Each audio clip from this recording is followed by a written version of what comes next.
Great.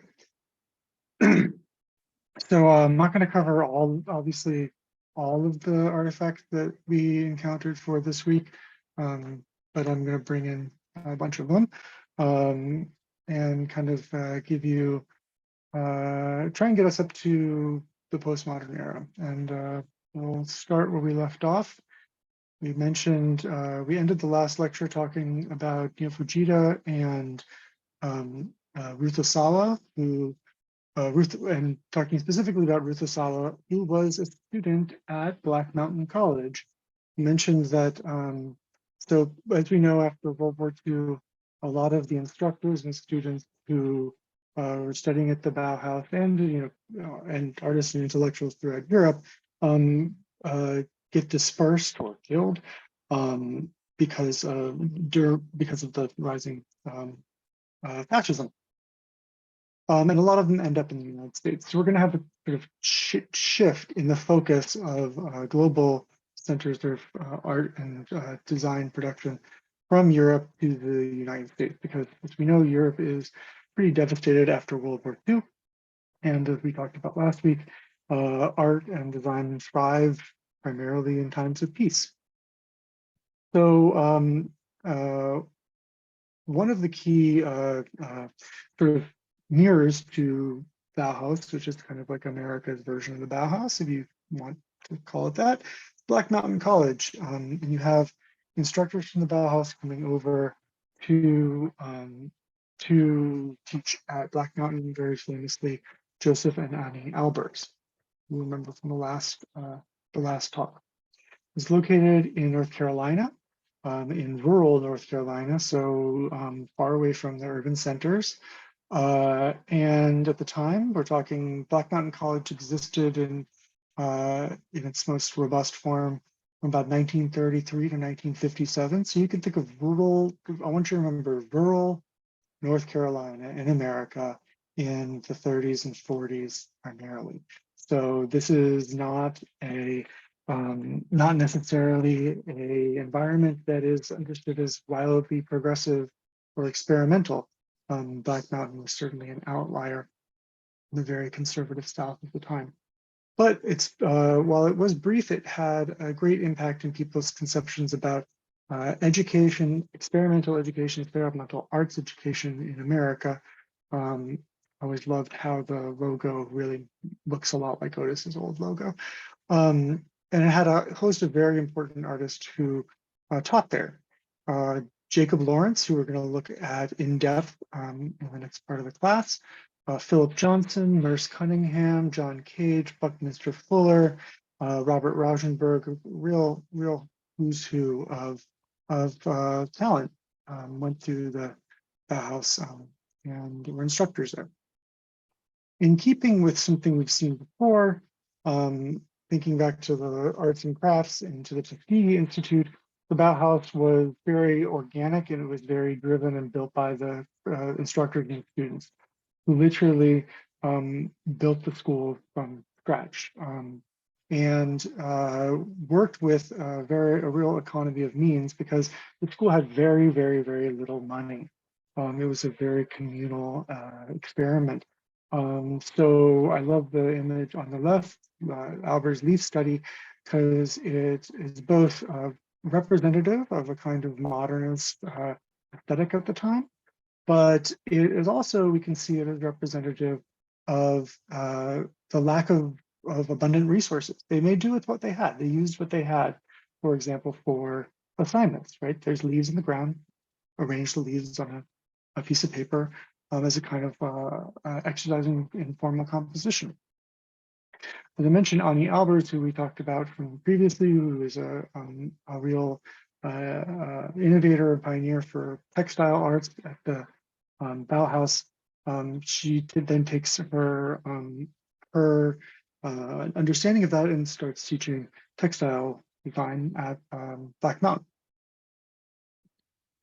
And this is a picture that's representative of the ethos or of the philosophy that we come to associate Black Mountain with, which is this collaborative, hierarchical, experimental, environment. So here you have Aline de Kooning, the wife of William de Kooning, a painter, Buckminster Fuller, Ray Johnson, Alfred Lanier, and others with the supine dome. So there is like an architecture experiment.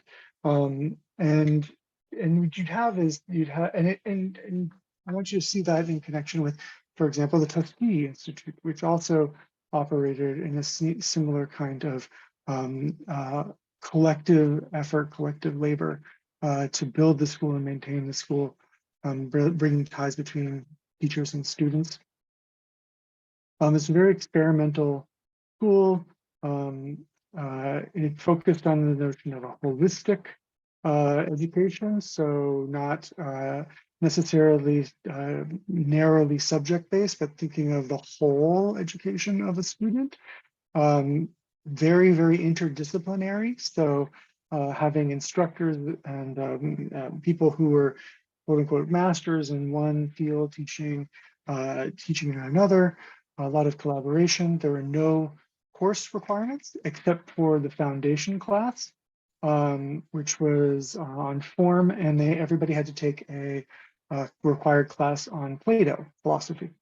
You can see that in relation, hopefully, to the Bauhaus, the earlier Bauhaus instruction when everybody had to take the foundation class. And that was on purpose because Albert really borrowed that philosophy about the importance of foundation class and bringing it to the school. It was also the first integrated school in the South, with Alma Willis, African-American student, attending. And so there was no grades, no, a really very experimental environment. One of the more influential, well-known, really characteristic thinkers, philosophers, architects that is associated with Bauhaus and taught at the Bauhaus, is kind of a pivotal transitional figure for us, is Buckminster Fuller, who is probably most famous for creating the geodesic dome and the Dymaxion map. So the Dymaxion map we have on the left, I believe we've encountered this before and very early in the class. It's a map of Earth designed to represent the Earth with a more realistic, accurate understanding of proportions of the various land masses. Unlike the Mercator projection, is not exaggerating the size of land masses, particularly the problematic nature of North and South, as we've seen. It's sort of like you can think of the globe and then it being cut up and disassembled in this way. And you could actually cut this up along those lines and fit the pieces together and have a kind of geodesic sphere. And importantly, Buckminster Fuller chose to delineate, you can only have so much information on a map. And so he prioritized, instead of the separation of nation states, one country from another, which is typically what we often see in maps of the world, he thought that the most important thing that bound people together was temperature. So you have on this map described, you can see the various temperature zones delineated by different colors. And I think that's really kind of fascinating and very prescient or forward thinking of him, considering how we are confronted with climate change today. This is also him in front of his geodesic dome. You might have seen these, they were mentioned in the hippie modernism lecture, but the geodesic domes were a very experimental architecture that could be quickly assembled and disassembled, and part of Buckminster Fuller's larger project or conception of life on the planet with this term Dymaxion. So we had a Dymaxion car, Dymaxion house, this idea of it's a way of thinking about the world in a kind of expansive and experimental way. He famously, you can see it related to his famous conception or declaration that we should consider the Earth as a spaceship, consider Earth as spaceship Earth, where we are all on this planet together, and trying to think of ways to create better tools so that we can live and equip humanity to better function efficiently and harmoniously on the planet. And as I mentioned, he was one of the key instructors at Black Mountain.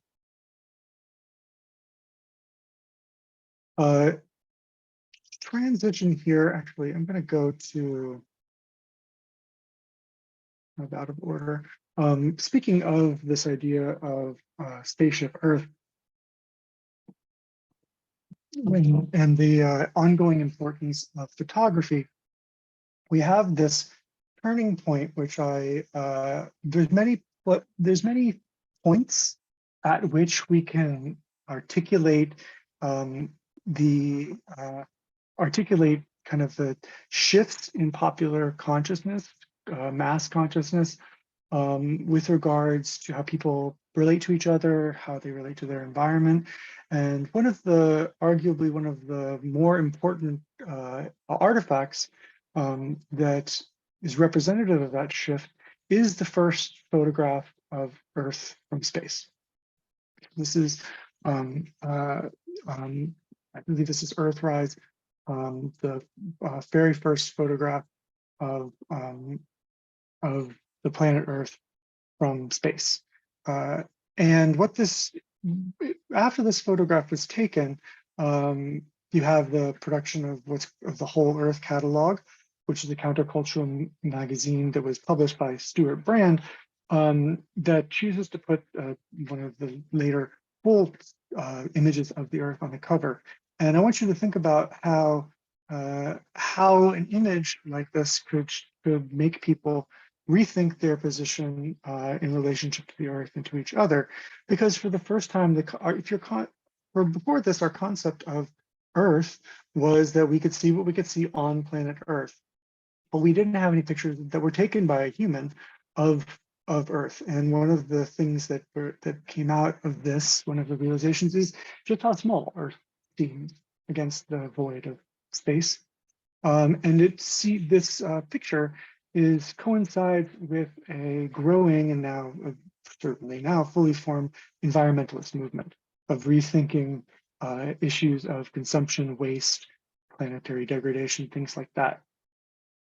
And so you have that really embodied in this catalog that is not just a cute image of the Earth, but is, like I said, a catalog that was sort of a clearinghouse or a source for all things hippie, all things forward thinking, and really representative of this new way of conceiving, of communicating with each other from the time. And you can kind of see this, I would like for you to see this in relationship to things like Wikipedia or eBay. Really, there were the experimental inventive layouts really taking up as much of the page as possible, and you could get the whole Earth catalog to get everything from a do-it-yourself kit for building your own geodesic dome, how to can or raise your own food, clothing, really you name it. And it was a kind of go-to Bible for the new youth culture at the time, this kind of subculture that was really booming after the end of World War II, coming to its ultimate pinnacle in the late 1960s with the global appearance of hippie culture. And thinking of this also in terms of what we've learned about with technological developments at the time, we have the use of a kind of early form of paste up. This idea of the layout being this kind of culmination of lots of different imagery like I said, experimentally displayed on the page. When people think about the hippies, about 60s counterculture, often it's associated with many things. Certainly, one of them being with out-of-body, otherworldly psychedelic experiences, music, youth, sexual liberation, and a nationwide and global uprising, both against colonial rule, that includes the Vietnam War, but as well as the extension of the very much mature civil rights movement. These are all things that are swirling around this time that are influencing the stuff that people see every day that communicates the world to them.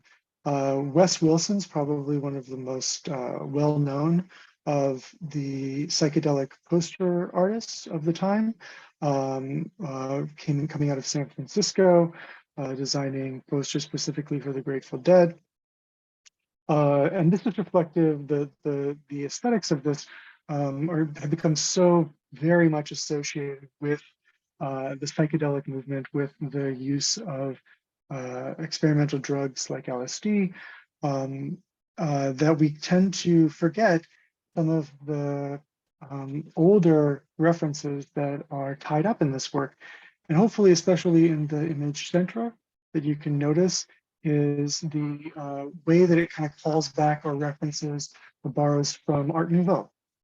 That's not coincidental, right? There's, like I said previously, and we'll talk about later today, this idea that, or we can question the idea that there are no really true original, 100% original ideas or imagery. We borrow from what we see. You have to have somewhere to start and then build from that.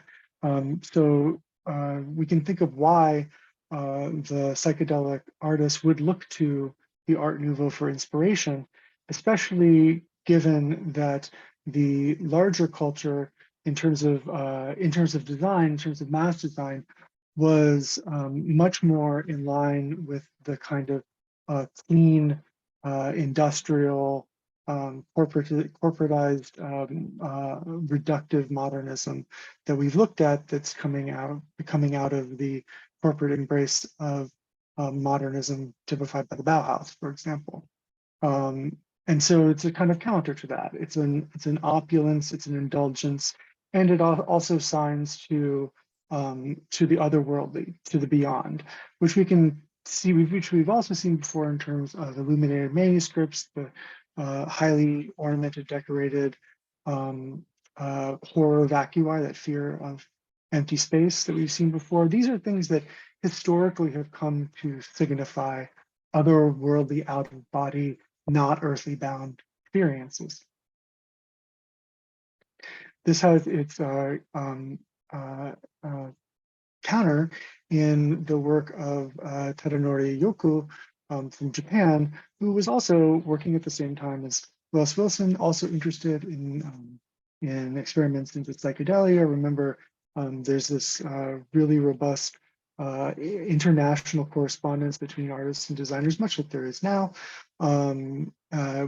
especially building out, especially after the wake of the bombings of Hiroshima and Nagasaki, and the kind of rebuilding of Japanese life and culture in the wake of World War II. And Yoku certainly went to some of these reference points for his work. But it is very much in line with a larger interest in psychedelia, but it has its own characteristics that I hope that you can see are quoting from or calling back to some of the Japanese visual traditions that we've looked at, namely ukiyo-e prints, woodblock prints, and borrowing from some of the ephemera, some of the signs and symbols, certainly the old imperialist Japanese flag, as a way of quoting from, speaking to the past in a kind of, in what we will see is this very sort of postmodern understanding of how images can be used and reused and appropriated to make new meaning.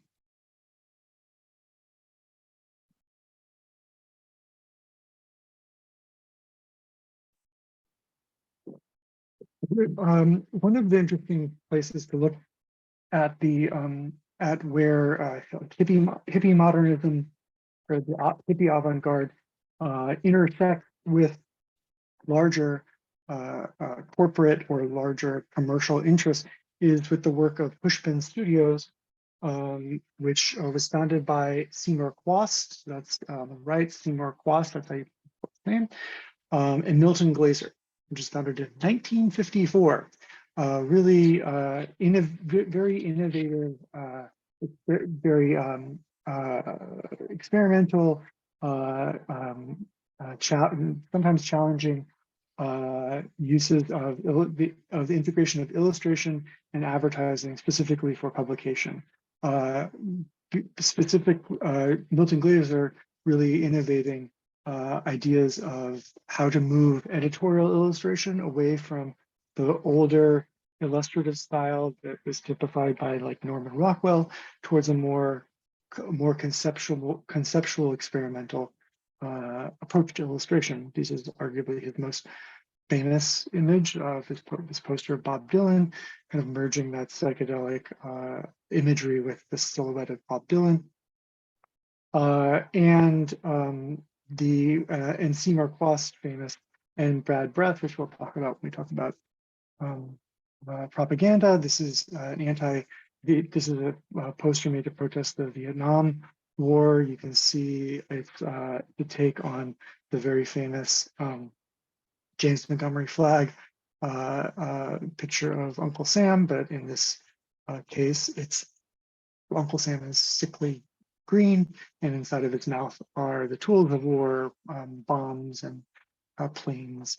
And this is made in response to the U.S. bombing of Hanoi in Japan.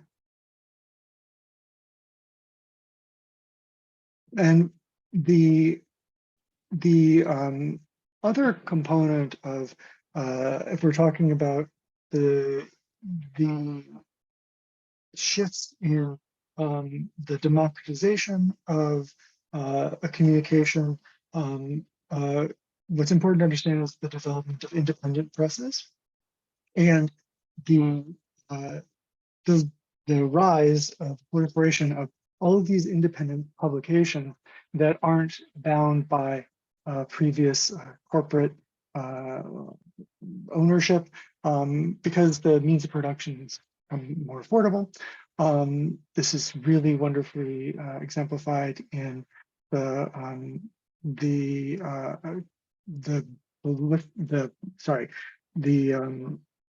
Black Panther Party's newspaper that was designed by the artist Emory Douglas, who was the Minister of Culture for the Black Panther Party. This is also happening at the same time with the like LA Free Press. All of the different, lots of subcultures had their own publications. And Douglas, who we'll look at when we talk about the propaganda section of our class coming up, really created the iconography, the look, so very closely associated with the Black Panther Party. And making this work out of necessity with the materials that are at hand, and creating a kind of democratic, recognizable look for the audience for this newspaper, who was the people. And it always had kind of center spread that doubled as a poster. So it was a newspaper that also was meant to be this kind of artwork that could also then go into the public space, for example, we pasted on the side of buildings, et cetera, et cetera. All of this to say that we've had this this ongoing movement towards a kind of belief in with modernism, this thrust towards thinking about design, thinking about visual communication in terms of an international reach, of the desire to speak to everybody being able to understand, to be able to have the search for a language that everybody could understand.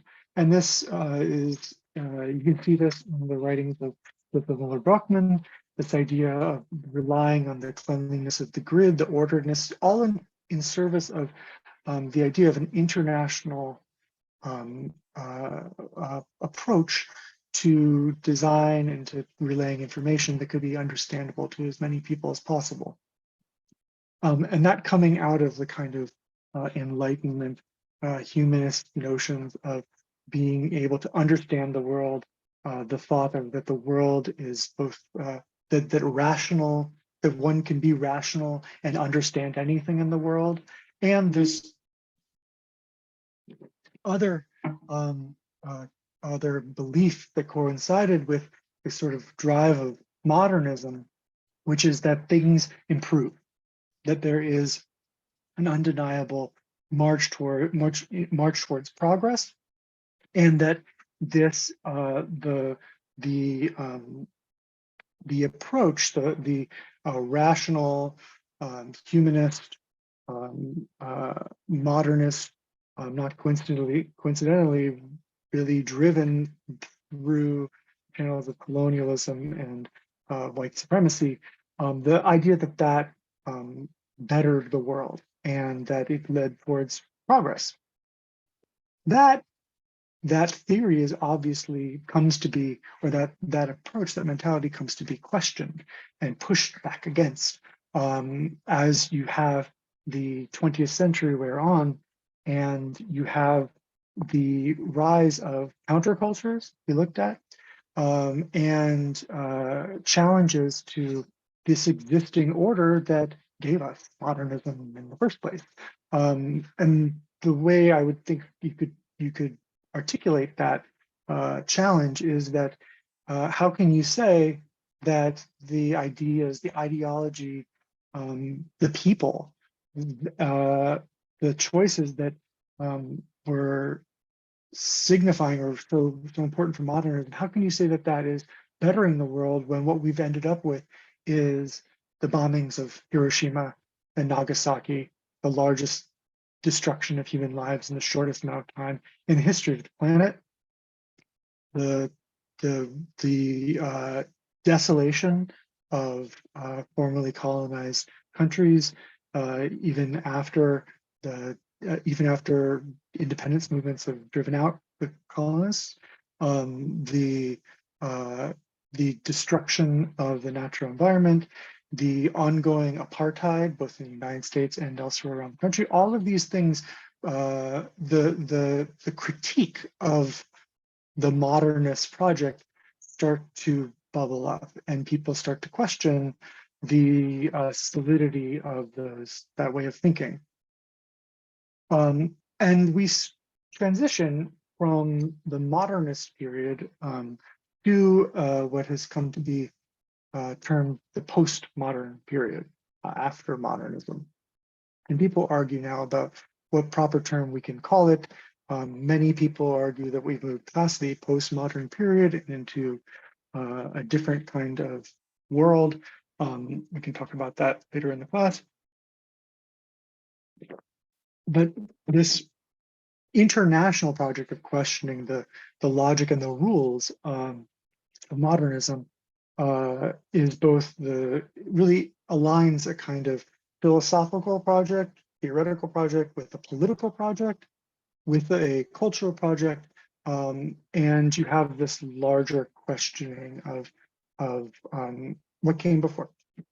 And I think one of the ways, in terms of, we're going to focus just primarily on design and visual communication, particularly with regards to graphic design, and see how this sort of questioning of the logics of modernism come to the fore.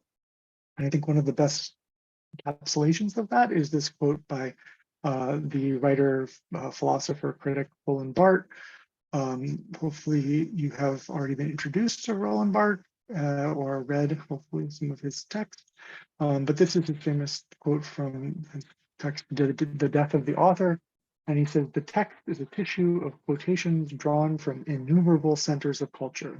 What he's saying is this essay of his is questioning the previous thought about what the role of an author is in terms of like writing, but also we can think of an author as any creator, any artist being an author, right, of their own creation. And Barth does many things in this essay, but one of the things that he points to is that the author, the conception of the author, which previously was that to see the meaning of a text, we had to go to the author for meaning, but the meaning was found within what the author intended. That we can look to a text actually as, I love this point here, this tissue of quotation.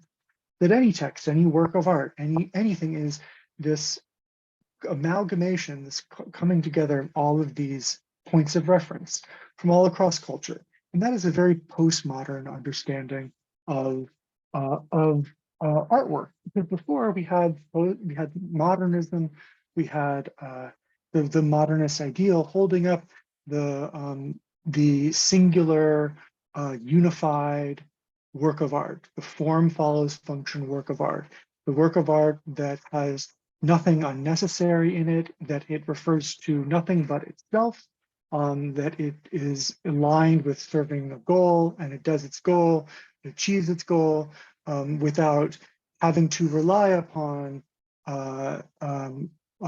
sampling from or direct appropriation from anything that came before it. Because remember, the idea is that this is a process, a progress. It is rooted in this idea of the avant-garde, the challenging of the thing that came before, that we can chart all the way back to pre-futurist, but you can think of the futurist as kind of one of those key movements, right? This complete and total rejection of the past in favor of moving towards a new future. And so with postmodernism, and for what we're going to talk about here, deconstructivism, or deconstruction, you have a real rethinking about everything, including how meaning is created.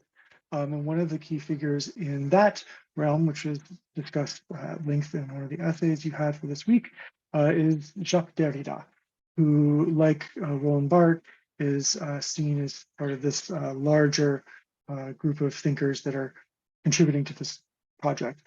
This is one of the quotes that sort of leads us into understanding deconstruction: external, internal, image, reality, representation, presence, such as the old grid to which is given the task of outlining the domain of science.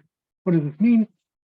He's pointing to the fact that that we've had for so long this ordering of our understanding of the world. What he's saying, outlining the domain of a science, he's primarily talking about linguistics and semiology, how signs get their meaning, that it relied on these entrenched dualisms. And I like his use of the old grid, and we should immediately think about the grid in terms of how it manifests in design, right? And he's wanting to say we need to rethink those dualisms. He wants us to tear apart, to tease out the problems, to complicate the problems, to look for the problems, to look for the contradictions that are within those dualisms in order to have a more expansive, a more critical understanding of how we assign meaning to things. And this is an attack on something called logocentrism. I would like for you to remember that term. And logocentrism is this idea comes from the term the logos. Remember I talked about how at Black Mountain they had to read Plato. This is this idea of the logos, meaning the place where meaning resides. The idea of there being an intrinsic connection between a thing and what it's meant to stand for. And this is an attack on the very notion that that connection actually is a given or exists. And this critique or this project of deconstruction he's taken up is really enlivens the political movements that seek to tease apart or challenge the diametric opposites, the dualisms, the hierarchies that got the world to this place. So you can see the connection, hopefully, of how of critiques of racism and homophobia, sexism, nationalism, capitalism that rely upon the solidity of those dual juxtapositions, those binaries. Derrida uses this term of his own construction, différance, to make this point. And the term is spelled D-I-F-F-E-R-A-N-C-E. It means difference and deferral of meaning. So that the meaning of a thing is not what it appears, it is deferring its own meaning. And he deliberately misspelled the French term difference, and because on the paper, this might be a little difficult to wrap your head around it, and on a piece of paper, when you're reading it, you understand that the term difference and différance are two different words, and that they mean two different things. And Derrida has assigned that meaning to différance. But in French, they sound exactly the same. And that's one of the many things that Derrida does with his writing to undermine the expected reading of language. And he goes again and again to points that that challenge the hierarchy of spoken word and written word, which historically, since he's grounded in philosophy and linguistics, prioritize the spoken word. Go into this forever, but it's because this notion that the spoken word is more true, it's more connected to the Platonic Plato's ideal of what is truth that lies within us, that when you speak outwardly, unaided by written word, that you are closer to the truth. And Derrida wants to challenge that. He doesn't want to flip it and say writing is more important than speech, but he wants to tease apart the points where there's contradictions and fractures in that supposed hierarchy. And that's one of the ways he does that with this idea of difference. He also does things like cross out words purposefully, because it's almost impossible for me to talk to you and say the meaning of a crossed out word, right?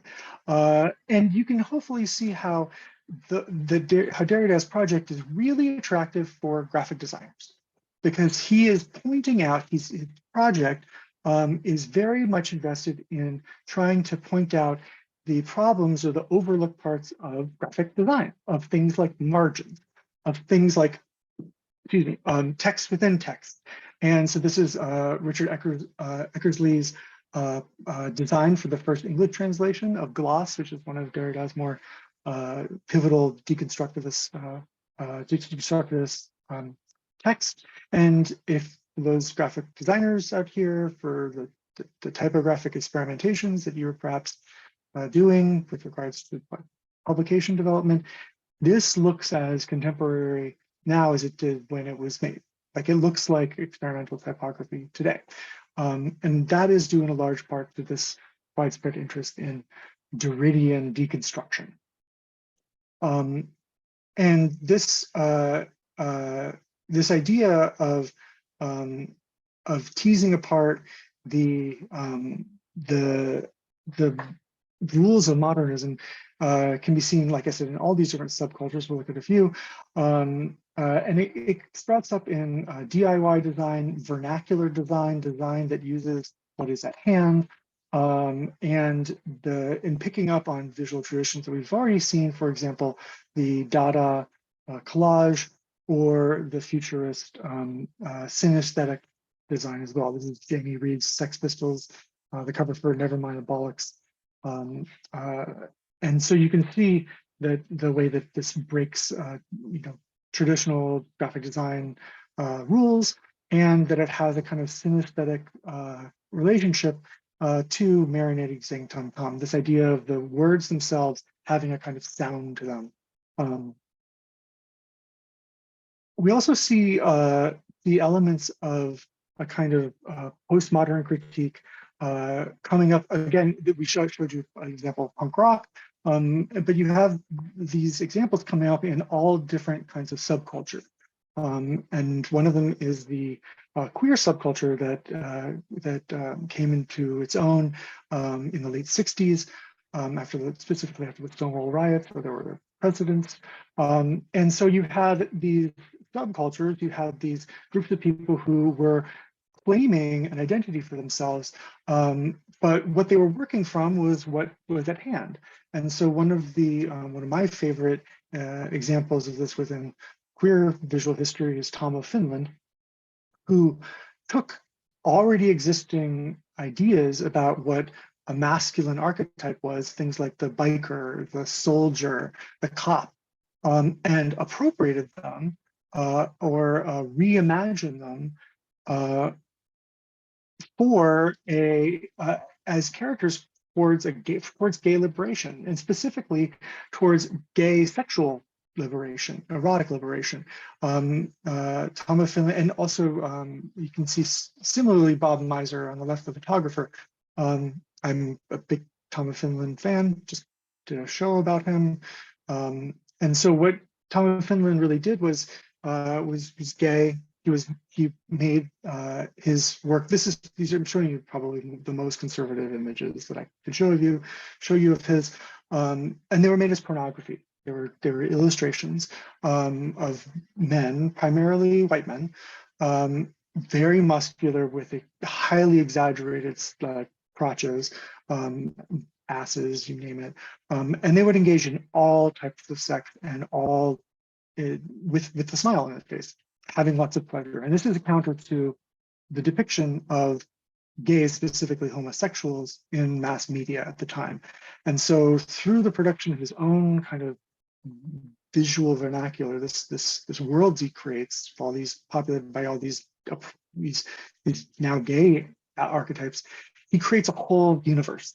And it becomes so popular, and it's embraced by this larger gay and queer community, that people start emulating his characters to the point where you really can't separate. You can't have late 20th century gay culture, specifically gay male culture, without Tom of Finland. He really created an entire way for gay men to see themselves and something for them to emulate, and it worked its way all through the village people, all into dominant culture.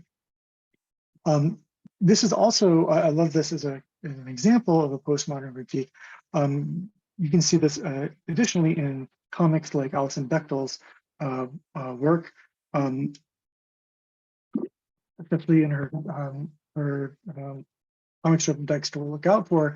And this is probably her most famous comic strip, The Rule, which establishes the Bechdel test, which you might have heard of, which is a postmodern critique of cinema. And the Bechdel test is very simple. You can see it listed in here. If it satisfies 3 basic requirements, a film passes the Bechdel test if one has to have 2 women in it, 2, the 2 women have to talk to each other, about 3, something besides the man. And that you can see is a perfect example of a kind of deconstruction of the expectations of cinema. I'm butting up against the end of class, and I've got more far to go, so I'll pick this up next week. I will get through this, I promise. I always spend too much time on deconstruction. And I want to leave room for questions before we go. I promise next week we will cover the rest of this and launch into our comics and caricature portion of the class. There's just a lot to cover, and I want to make sure I do it all justice.